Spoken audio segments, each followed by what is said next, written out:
তাদেরকে যখন আমি ওই কোরআন হাদিস এবং ইতিহাসের ভিত্তিতে যখন তাদেরকে বলি যে হ্যাঁ এটাই হচ্ছে তৌহিদ জান্নাতের চাবি, তখন তারা মেনে নেয় অনেকেই যে নেয় তাহলে তো আমাদের ভুল জানা আছে, তাহলে তো আমরা ভুল জানি, তখন তারা অনেকেই সম্মতি প্রকাশ করে। আবার কিছু মানুষ হয়তো থাকে, দু একজন থাকবে তারা ওইটাকেই পুরানোটাকেই ধরে রাখতে চায়, এরকম কিছু আছে। কিন্তু বেশিরভাগ মানুষ সম্মতি প্রদান করতেছে যে না ঠিক আছে, তাহলে তোমারটাই ঠিক আছে। আচ্ছা, আমরা একটু আপনাদের কাছে জানতে চাচ্ছি, এই যে আপনাদের গাড়িতে লেখা, এটা আসলে ড্রাইভার সাহেব কিন্তু একই কথা বললো, আপনারা এই কথার সাথে একমত কিনা একটু বলবেন? হ্যাঁ, আমরাও একমত। কি কারণে বলবেন একটু? এই যে কোরআন হাদিসের যে এই প্রমাণ রয়েছে, সেই প্রমাণ অনুযায়ী তো এটাই রাইট। আচ্ছা। আমরা তো অতদিন ভুল জেনে এসেছি, যে যেমনি হোক আল্লাহ আমাদেরকে দেখাইছে, বুঝাইছে, এটাই রাইট। আচ্ছা, আচ্ছা। এই যে এইটা লিখেছে, হ্যাঁ। এটা লেখার পরে আসলে কোনো রেসপন্স পান কিনা, মানুষ কিছু বলে হ্যাঁ, কিনা? রেসপন্স আমরা পাই। মানুষ আমাদেরকে জিজ্ঞেস করে, মানে আমরাও মানুষের কাছে বলার একটা সুযোগ হয়েছে, আচ্ছা। সত্য পৌঁছানো যাচ্ছে। আমরা যখন সত্য বুঝছি এটা রাইট, ওটা ভুল, তখন আমরা আমাদের জন্য ভালো হয়েছে। এটা দেখার কারণে আমরা মানুষের কাছে সত্য পৌঁছাই দিতে পারতেছি।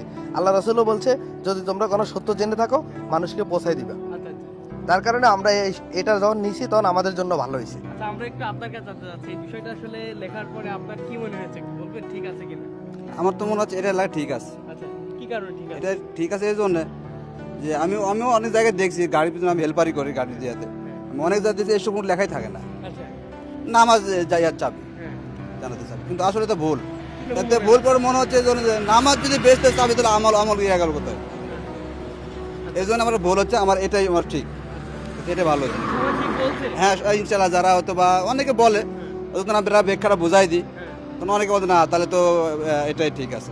দর্শক, আমরা আজকে এমন এক গাড়ির সন্ধান পেয়েছি, বা আমরা রাস্তা দিয়ে যাচ্ছিলাম, তা যাওয়ার পথে দেখলাম এই গাড়িটির পেছনে একটা ভিন্ন জিনিস লেখা রয়েছে।